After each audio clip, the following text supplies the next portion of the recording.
Bismillahirrahmanirrahim. Assalamualaikum warahmatullahi wabarakatuh. Dan selamat pagi.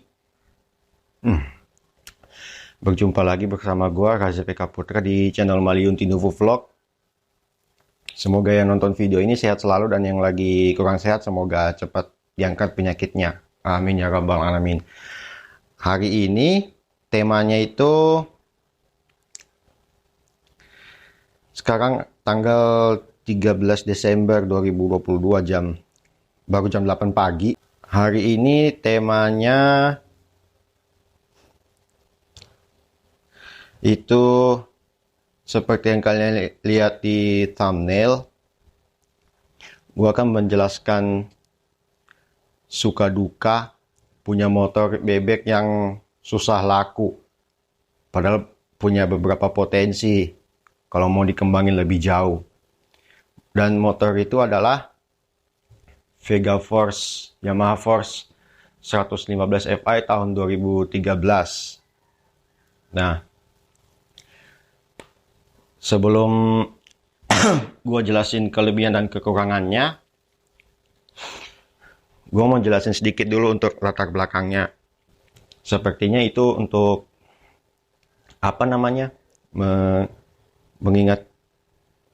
mengembalikan kejayaan atau nostalgia kali ya, karena dulu ada yang namanya Yamaha Force One yang jadi generasi sebelum Fish Air. Waktu itu dirilis di Jakarta dengan OTR Jakarta itu 13,3 juta. 2 bulan kemudian, waktu itu gue baru kelas 1 SMA, akhirnya dibeliin sama orang tua tuh motor di salah satu dealer di Kota Palu dengan harga 14,2 juta. Itu dibelinya cash loh ya. Nah, setelah itu gue mulai pakai tuh motor dari SMA, lulus SMA, masuk perkuliahan, kuliah sampai lulus 2020 lalu, terus pakai kerja lagi selama kurang lebih 9 bulan, terus resign. Nah, sampai sekarang motornya masih ada sama gua. Dengan segala kelebihan dan kekurangannya, dengan segala suka dukanya itu udah gua rasain semua. Dan sekarang ini udah tahun ke-9 sejak gua pertama kali pakai itu motor. Paling waktu sekolah jaraknya nggak terlalu jauh, cuma sampai di berapa kilo ya, mungkin 3 atau 4 kilo dari rumah, nggak begitu jauh. Terus pas kuliah jaraknya itu kurang lebih 20 kilo, karena gua ukur sendiri itu pakai aplikasi GPS speedometer ya. Jadi kita langsung ke poin kelebihan dan kekurangannya ya. Nah, kita ke poin kelebihannya. Yang pertama itu dari segi handling. Untuk kecepatan 80-100 km per jam ke atas, walaupun udah sekencang itu, gue nggak merasakan yang namanya gejala mulai limbung, ban belakang mulai goyang, komstir goyang segala macam, nggak ada tuh. Walaupun emang bodinya itu ramping, dari depan ke belakang kelihatannya kayak cungkring gitu. Terus yang bikin faktor handlingnya itu bersahabat untuk selap-selip di jalan itu adalah karena dia stangnya lebar, lebih lebar daripada Vega ZR.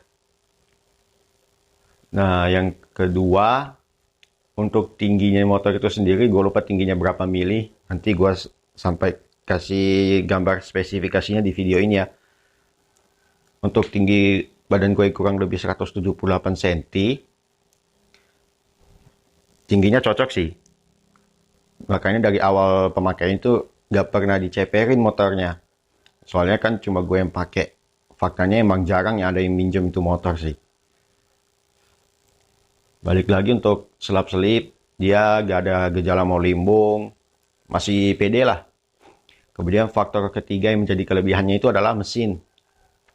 Mesinnya 115 cc fuel injection, punya karakter torsi yang lumayan gede, udah dicapai di RPM yang tidak begitu tinggi, di 5.500 RPM itu udah dapet torsi puncaknya. Dia sekitar 9,53 Newton meter, jadi masih bisa menambah PD-nya itu pengendara untuk selap-selip.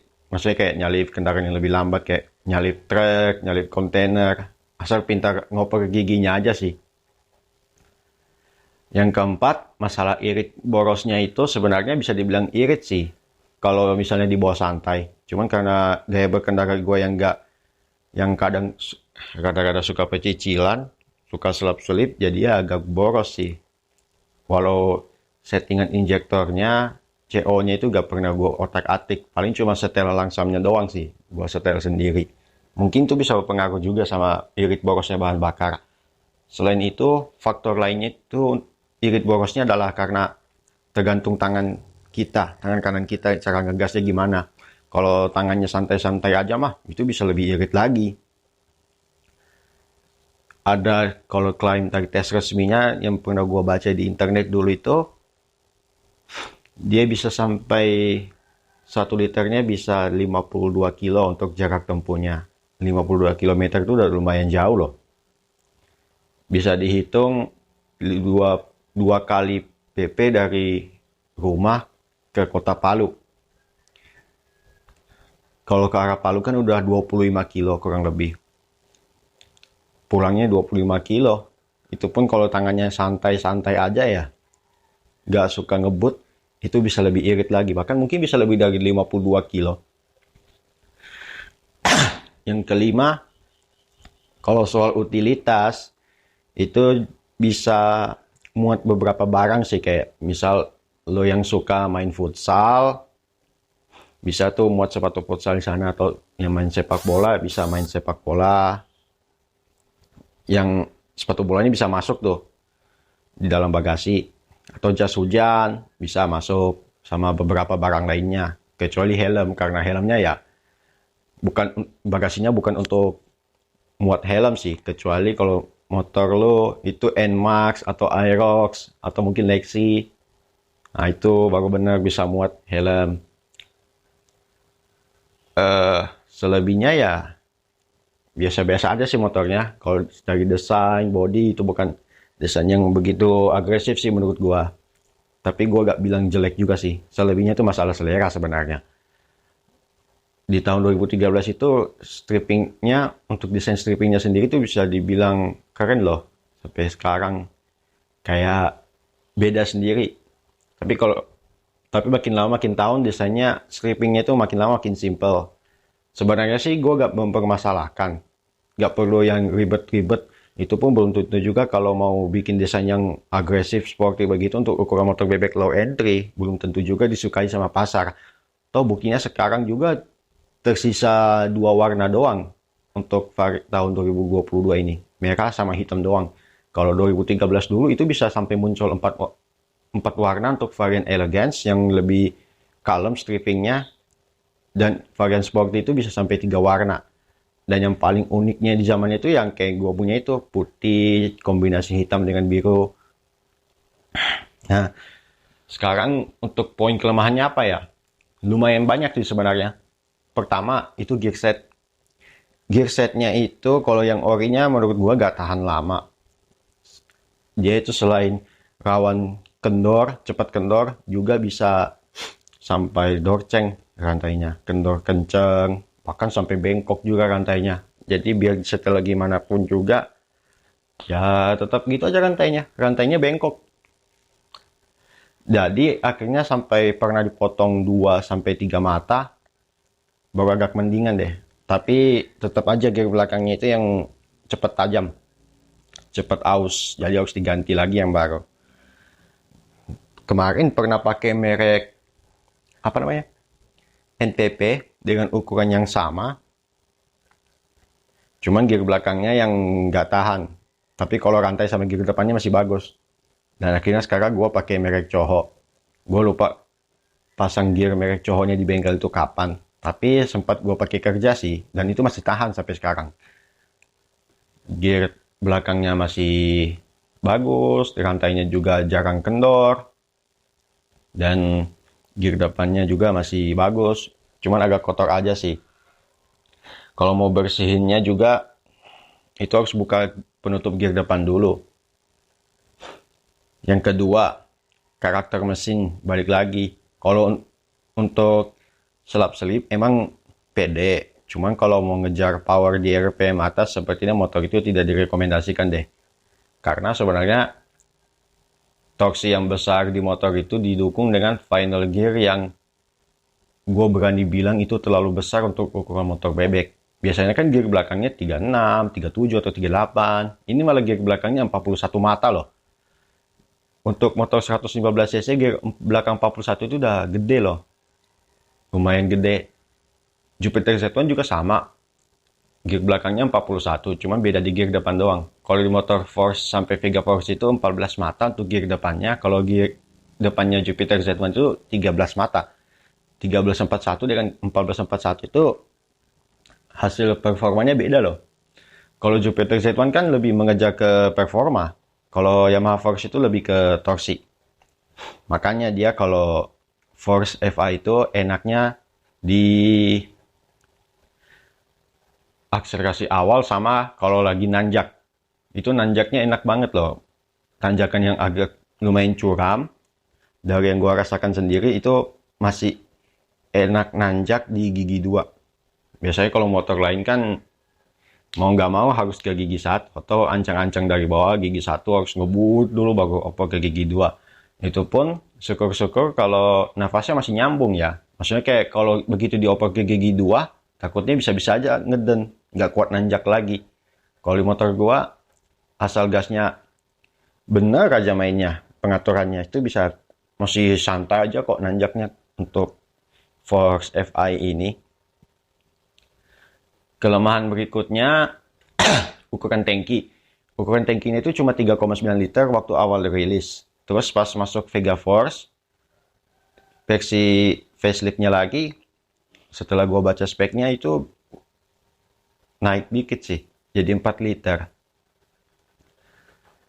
Karena tangkinya agak kecil, jadi berasa boros sih sebenarnya untuk harian. Walaupun sebenarnya konsumsinya agak boros-boros amat, cuman bikin kesannya boros itu adalah tangkinya yang kurang gede dikit. Mungkin harusnya bisa 4,2 atau 4,5 liter lah, biar lebih mantap lagi.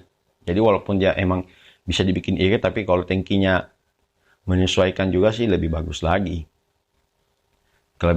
Kekurangan berikutnya lagi, apa ya? Joknya kalau udah sekitar 20 menit ke atas, itu mulai berasa panas. Selain emang keras, juga bokong itu jadi agak tidak nyaman jok bawaannya. Walaupun emang sih lebih panjang daripada Vega ZR, cuman busanya aja yang kurang nyaman. Jadi kalau untuk menghindari panasnya, gue pasangin jaring jok aja sih. Jadi lebih mendingan, nggak berasa panas lagi. Terus kalau berbicara soal ergonomi, sebenarnya sih tidak ada masalah untuk stang sama kaki.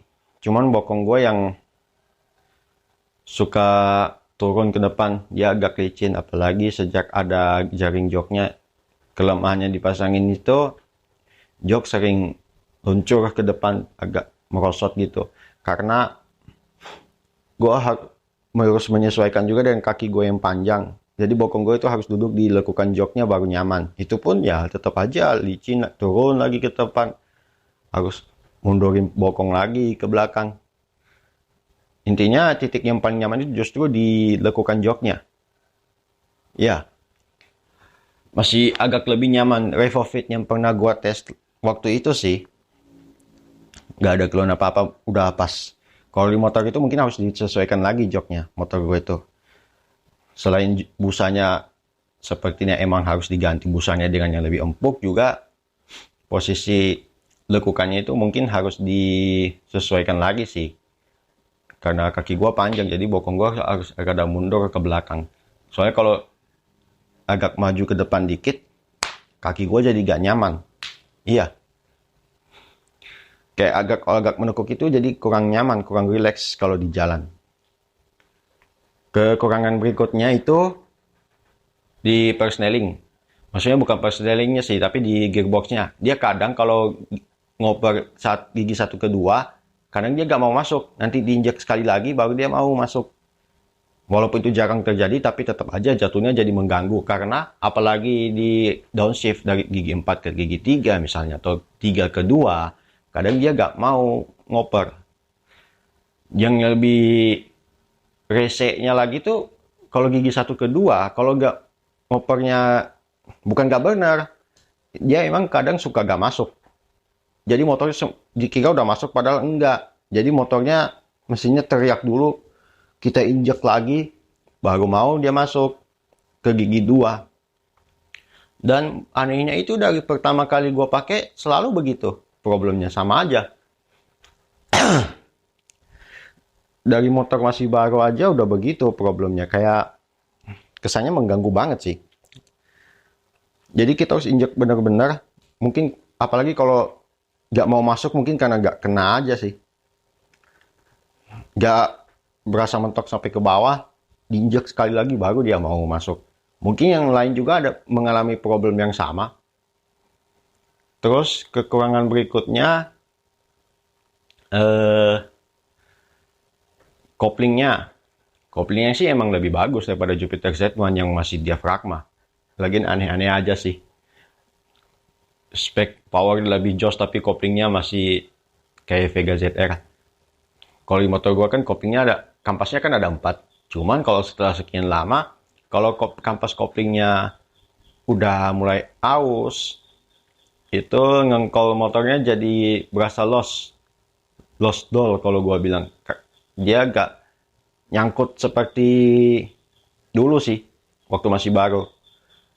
Kampas koplingnya kalau udah lemah, dia mulai di engkol-engkol itu jadi susah hidup. Apalagi kalau pagi kan, dia jadi lost, tidak nyangkut kayak sebelumnya. Jadi solusi sementaranya waktu itu gue cuma setel koplingnya sih. Jadi gue putar mentok ke kiri, terus gue putar lagi, hitung 2,5 putaran baru normal lagi. Cuma ya enaknya pedal persnelingnya itu bisa congkel. Jadi kayak motor sport. Pedalnya gak kayak di Jupiter Z1. Dia pedalnya ngingetin gue kayak Jupiter MX. Itu bisa congkel kalau mau oper mundur. Itu sih enaknya. Cuman ya kalau pakai sepatu terus kebiasaan ngoper mundur giginya itu dicongkel, lama-lama sepatunya juga yang jebol. Gue bilang begitu juga karena udah ngerasain sendiri. Padahal itu sepatu favorit gue loh. Sepatu lari, gue ngoper mundurnya congkel, lama-lama jebol tuh sepatu. Akhirnya gue putuskan tuh kalau ngoper mundur ya gue main nginjek belakang aja. Yang penting bisa ngoper mundur. Selebihnya itu aja sih tuh kelebihan dan kekurangannya. Terus kalau untuk cerita di luar nalar, seperti yang kalian baca di thumbnail, paling apa ya? Secara performa, motornya sebenarnya masih bisa berjaban, masih bisa nempel sama motor yang kapasitas mesinnya itu lebih besar, yang cc-nya lebih gede. Misal, gue pernah nempelin CRF. Ya, gak semua user CRF 150 itu ngebut sih. Ada yang biasa santai-santai doang. Tapi kalau yang kebetulan gue dapat emang ngebut, gue coba aja tempelin dan bisa nempel. Mungkin kedengarannya tidak masuk akal, tapi secara performa CRF kan ya begitulah. Masih bisa gue tempel kok dalam keadaan mesin standaran. Sedangkan CRF-nya itu udah biasanya ada yang knalpotnya masih standar atau yang knalpotnya udah ganti pakai yang racing kan. Yang kedua gue pernah nempelin Scoopy injeksi ya, yang juga terkenal lemot itu. Apalagi ya? Pernah nempel sampingnya sama NMAX begini dulu waktu sama-sama nyalip mobil, sama-sama ngebut juga tuh di jalanan. Ya jangan ditiru. Karena sebenarnya itu cuma waktu mau ini aja sih. Mau nyalip mobil ceritanya. Terus ini user NMAX juga yang knalpotnya racing, terus berboncengan, mau nyalip mobil juga. Ya udah sama-sama nyalip. Terus yang paling gokilnya itu menurut gue itu adalah kejar-kejaran dengan Fiction Old. Jadi ceritanya rada unik sih. Gue kan emang posisinya lagi mau kerja, berangkat kerja di jalan, emang laju karena ngejar waktu masuknya. Walaupun waktu itu libur Maulid Nabi kalau nggak salah tahun lalu, masuknya setengah 9 pagi. Terus gue disalip sama Old Fiction berboncengan. Ini orang yang bonceng perempuan loh ya. Terus dia nyalip gue sambil ngacungin jempol ke bawah. Ya udah akhirnya kejar-kejaran terus panjang jalan walaupun jalannya gak rame-rame amat, dan akhirnya kejar-kejarannya berakhir di sekitaran Tondo juga, waktu di kawasan lapangan golf yang di seberang itu ada penjual Scotland, penjual jasa pemasangan stiker, aksesoris-aksesoris gitu yang pinggir jalan. Ya itu juga jangan ditiru ya. Tapi yang jelasnya kalau secara performa, berbicara soal performa, ya dia bisa nyalip gua bisa nyalip dia. Intinya kayak performanya dalam keadaan mesin standar kan masih berjaban lah. Kayaknya aneh sih. Standaran doang tapi bisa nempel-nempelin Fiction begitu kalau sama-sama ngebut. Cuman ada dua yang gak bisa gua tempelin selama ini. Kalau bukan Smash Titan, pasti Revo injeksi. Iya, gua gak bisa nempelin kedua motor itu sama sekali. Ya, kayak agak gak ngerti aja kenapa begitu ya. Padahal sama-sama motor bebek. Apalagi yang anehnya tuh Revo FI yang injeksi itu. Karena setelah gua tes sendiri dalam keadaan motor masih baru dan masih standaran, itu motor gak cocok untuk cruising. Maksudnya untuk berkendara dengan kecepatan konstan. Kalau misalnya mau bawa motor sepanjang jalan kecepatan 60 km per jam, padahal itu udah di gigi 4, itu mulai ngelimit mesinnya. Karena seperti yang sering gua ulang-ulangi di waktu gua ngetes motor Revo itu, seolah-olah seperti mau minta ngoper gigi lagi. Padahal cuma 4 speed doang lah ya, 4 percepatan doang. Nah, segitu aja sih yang gua tahu dari motor yang gua punya itu selama 9 tahun. Oh iya, itu motor dibeliin tanggal 17 Agustus 2013 tapi baru diantar 2 hari kemudian. Karena waktu itu ya gak ada mobil yang dipakai untuk nganter. Jadi nunggu 2 hari dulu. Belum ada tuh istilahnya gua kalau mau beli cash dipersulit. Tapi kalau mau belinya nyicil malah dipercepat prosesnya, dipermudah. Untungnya dibayar cash bisa, nggak ada kesulitan apa-apa sih. Paling cuma kendaraannya aja yang waktu itu nggak ada. Paling cuma itu saja sih yang gua tahu soal kelebihan dan kekurangan motor yang gua pakai selama ini. Mungkin nanti di video-video berikutnya bakal gua tambahin lagi. Tapi untuk video ini cuma itu dulu yang bisa gua sampaikan. Takut nanti ada yang kelupaan, takut salah ngomong apa gimana gitu. Nah, sampai di sini dulu perjumpaan kita kali ini. Like kalau suka, komen, subscribe juga channel ini, dan share video ini sebanyak-banyaknya ya. Semoga video ini bermanfaat. Sekalian juga kalian bisa jadiin bahan pertimbangan kalau misalnya kalian mau beli Yamaha Vega Force atau Revo FI. Selebihnya itu terserah kalian. Kalau mau dibilang irit, bisa sama-sama irit sih. Tergantung pemakaian aja. Kalau bisa santai, ya bisa lebih irit lagi. Sekian perjumpaan kita kali ini. Wabillahi taufiq wal hidayah. Wassalamualaikum warahmatullahi wabarakatuh.